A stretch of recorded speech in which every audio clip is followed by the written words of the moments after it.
Welcome students, welcome to my YouTube channel maths magic KFW। Students, आज का हमारा topic है what is cardinality of sets. ये set की कार्डिनलिटी क्या होती है, या what is cardinal number of sets, ये सेट्स का कार्डिनल नंबर कौन सा होता है। तो आज हम इसकी डेफिनेशन डिस्कस करेंगे, उसके बाद इसकी नोटेशन भी देखेंगे और इसके क्वेश्चन भी सॉल्व करेंगे। तो सबसे पहले हमारे पास डेफिनेशन है कार्डिनलिटी की।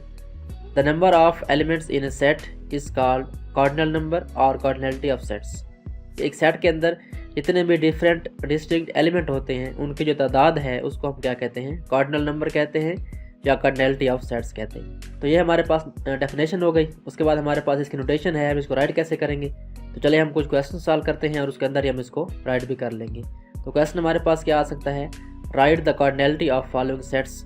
हमारे पास कुछ सेट गिवन है और हमने क्या करना है, इन सेट्स की कार्डिनलिटी राइट करनी है, यानी इनके नंबर ऑफ एलिमेंट्स राइट करने हैं। तो चलिए इनको सॉल्व करते हैं। सबसे पहले आप देखें कि इस सेट के अंदर हमारे पास डिस्टिंक्ट एलिमेंट की तादाद कितनी है। तो यहाँ पे आप देख सकते हैं 1 2 3 4। तो सेट ए के अंदर हमारे पास सिर्फ 4 एलिमेंट्स हैं, यानी पहले 4 नेचुरल नंबर हैं। तो हमारे पास इसकी कार्डिनलिटी क्या आ जाएगी, वो 4 आ जाएगी। तो हम कार्डिनलिटी को इस तरह हम बार बार लिखने के बजाय द नंबर ऑफ एलिमेंट्स, ये हमारे पास कोई लेंथ भी हो जाएगा और इसको बार बार लिखना हमारे लिए ईजी भी नहीं होगा। तो हमने क्या किया, इसको एक सिंपल नोटेशन दे दी जिसको हम कहते हैं n, यानी स्मॉल n से नोट करते हैं इसको। क्या करेंगे, n लगाएंगे, उसके बाद हम पैरेंथेसिस यूज़ करेंगे यानी स्मॉल ब्रैकेट्स। उसके बाद जो सेट हमारे पास गिवन है उसका नाम आ जाएगा।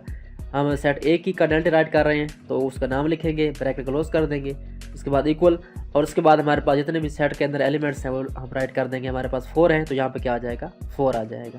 तो हमारे पास नेक्स्ट सेट बी है, इसके अंदर आप देख सकते हैं AEIOU, यानी हमारे पास 5 लेटर्स हैं इंग्लिश अल्फ़ाबेट्स के जिनको हम वावल्स कहते हैं, और ये सेट हमारे पास वेल डिफाइंड है। तो इसके एलिमेंट्स भी डिस्टिंक्ट हैं और हम काउंट कर सकते हैं इनको। ये 5 है हमारे पास, तो 5 एलिमेंट्स हैं। तो हम राइट कर सकते हैं the number of elements of set B is equal to 5। तो इसकी कार्डिनलिटी क्या आ जाएगी, हमारे पास यही 5 आ गई। तो हम क्या करेंगे, इसको स्मॉल नोटेशन में राइट करेंगे, n of b, number of elements of b is equal to 5। तो ये हमारे पास है cardinality of sets.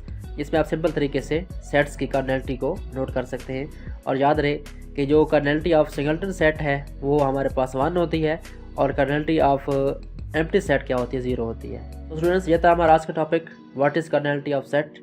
I hope so आपको टॉपिक की समझ आ गई होगी। Thanks for watching and don't forget to subscribe my channel.